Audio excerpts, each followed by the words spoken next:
இங்க ஒரு பாட்டிக்கு உடம்பு சரியில்லை சொல்லிட்டு அம்மாவோட பையன் ஹாஸ்பிட்டல் கூட்டு போறாரு. இப்ப அந்த லேடி டாக்டர் அவர்கிட்ட உங்க அப்பா சொல்லிட்டு கேட்டா அவர் ஒரு மாசத்துக்கு முன்னாடி இறந்துட்டாரு சொல்லிட்டு இப்ப சொல்றாரு. டாக்டர் இப்ப என்ன சொன்னாங்க தெரியல, இவருமே இப்ப வேற கோமா இப்ப கார் ஓட்டு போறாரு. அந்த அம்மா டாக்டர் உங்ககிட்ட தனியா என்ன சொன்னாங்க, நான் கொஞ்ச நாள் இறந்துடாரு சொல்லிட்டு சொன்னாங்க சொல்லிட்டு இப்ப கேக்குறாங்க. அவர் எதுவுமே பேசாம இப்ப வீட்டுக்கு கூட்டு வந்துடுறாரு. அந்த பாட்டியும் டாக்டர் அப்படி என்னதாப்பா சொன்னாங்க கொஞ்சம் சொல்லப்பா சொல்லிட்டு இப்ப கேக்குறாங்க.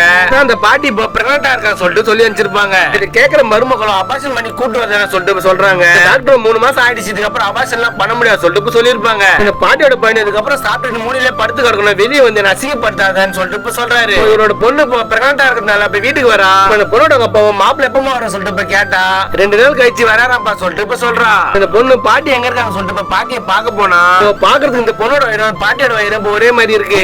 மரும்புல வரத்துல அம்மா தம்பி வீட்டை விட்டு வந்து சொல்லிட்டு இப்ப நடந்ததுல இப்ப சொன்னா அவரோட தம்பி அவங்களுக்கு கூட்டு வந்து அசிங்கப்படுத்தாத அனாதாசிரமத்துல விட்டு வந்துட்டு சொல்லிட்டு இப்ப சொல்றாரு. இவரும் ஆசிரமத்துல இப்ப கேக்குறாரு, அவங்களும் பிரெக்னண்டா இருக்கலாம் பாத்துக்க முடியாது சொல்லிட்டு இப்ப சொல்லிடுறாங்க. பாட்டியோ காலைல இருந்து கார்லயே சுத்திட்டு இருக்கோம், வீட்டுக்கு போலாம் சொல்லிட்டு இப்ப சொல்றாங்க. இவருக்கு என்ன பண்றதே இப்ப தெரியாம ஆள் நடமாட்டமே இடத்துக்கு இப்ப கூட்டு போறாரு. பாத்ரூம் ஏதாச்சும் வந்தா போயிட்டு வாமான்னு சொல்லிட்டு இப்ப சொல்றாரு. அம்மா உன போயிட்டு வர வரைக்கும் இங்கே இருப்பியாப்பா சொல்லிட்டு இப்ப கேக்குறாங்க. என்ன இங்கே விட்டுட்டு போயிடலாமா சொல்லிட்டு இப்ப காரை நிப்பாட்டுறேன், எனக்கு குடத்துக்கு இல்லையாப்பா சொல்லிட்டு பயங்கரமா இப்ப அழுகுறாங்க.